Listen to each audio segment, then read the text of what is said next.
Sinon, petite news en vrac, voilà, l'intérieur du cabanon,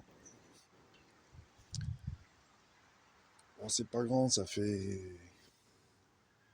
2 par 2, ça va faire du 4 mètres carrés. Bon, il n'y a pas beaucoup de place, mais en même temps, c'est pas la résidence secondaire, hein. J'arrive à rentrer le motoculteur, la brouette, tous les outils, enfin voilà. Sinon, au niveau du potager, ça m'a demandé quand même un petit investissement financier parce que je suis parti pas grand-chose. J'avais quelques outils pour jardiner, mais bon, il a fallu acheter une brouette, il a fallu acheter une débroussailleuse parce que toute l'herbe là qui va pousser, il va falloir la couper à un moment donné. J'avais bien une tondeuse chez moi, une petite tondeuse électrique à fil, mais ici il n'y a pas d'électricité, donc ouais, il a fallu acheter une petite débroussailleuse. Ensuite, il a fallu acheter quelques outils sans fil parce que toujours pas d'électricité ici, et voilà, pour percer, couper quelques branches, du fer à béton, il va falloir couper du fer à béton, enfin voilà. J'ai acheté une scie sabre, une perceuse visseuse et une meuleuse. Bon, j'en ai eu pour 200 balles. Bon, après c'est pas perdu, hein, c'est toujours des outils que je vais avoir un peu en double parce que j'ai un peu les mêmes chez moi, mais bon, pas tout à fait, mais j'ai un peu les mêmes outils, mais à fil, quoi. Donc voilà, là c'est sans fil. Il a fallu acheter Madame la brouette. Je n'avais pas de brouette, et ouais, c'est quand même bien pratique. J'ai reçu aussi la semaine mercredi dernier une cuve à eau de 1000 litres qui était pratiquement toute neuve, qui n'a pas beaucoup servi. Bon voilà, ça c'est pareil. Il y a 80 € à livrer. Entre tout, je sais pas, je dois être à 300-400 €, hein, enfin même plus, bien 400 €, hein. La remorque de fumier, 80 balles, la cuve, 80 balles, la brouette, le rotofil. Je me suis acheté quoi? Une masse. J'avais pas de masse, j'en avais besoin. Aujourd'hui, j'ai acheté un croc à fumier pour étaler ça parce qu'à la bêche, c'est l'horreur. Voilà.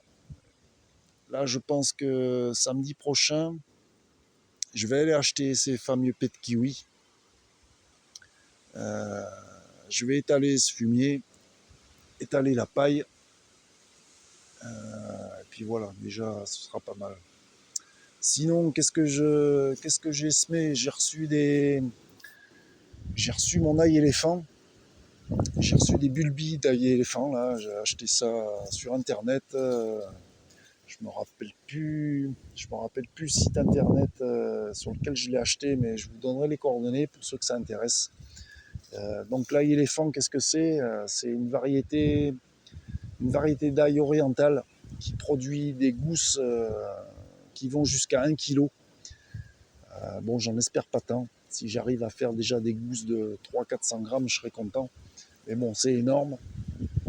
Je ne sais pas du tout dans quelle mesure cet ail il se conserve bien ou pas. Mais on verra, enfin, c'est toujours intéressant.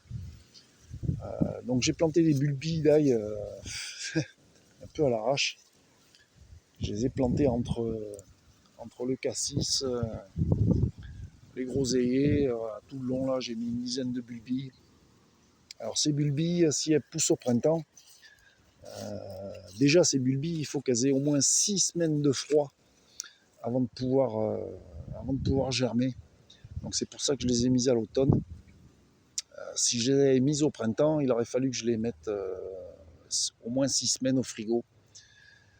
Bon, on est 11 novembre, d'ici à ce que ça sorte, ça a le temps de se refroidir, ça sortira tout seul. Et la particularité, c'est que voilà, j'ai mis des bulbis, ça veut dire que au printemps prochain, je vais avoir un cailleux que je laisserai en terre, qui l'année d'après me donnera des gousses.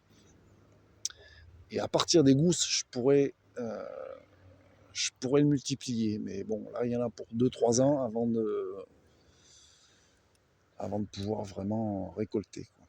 Ben voilà, j'ai mis un peu de persil aussi, je sais plus où, au fond là-bas, avec entre la vigne et les framboisiers. C'est pareil, on verra. J'avais un paquet de graines qui traînaient à la maison, on verra bien. Et voilà, ben, écoutez, ce sera tout pour aujourd'hui. Et ben, je vous dis à la prochaine. Salut!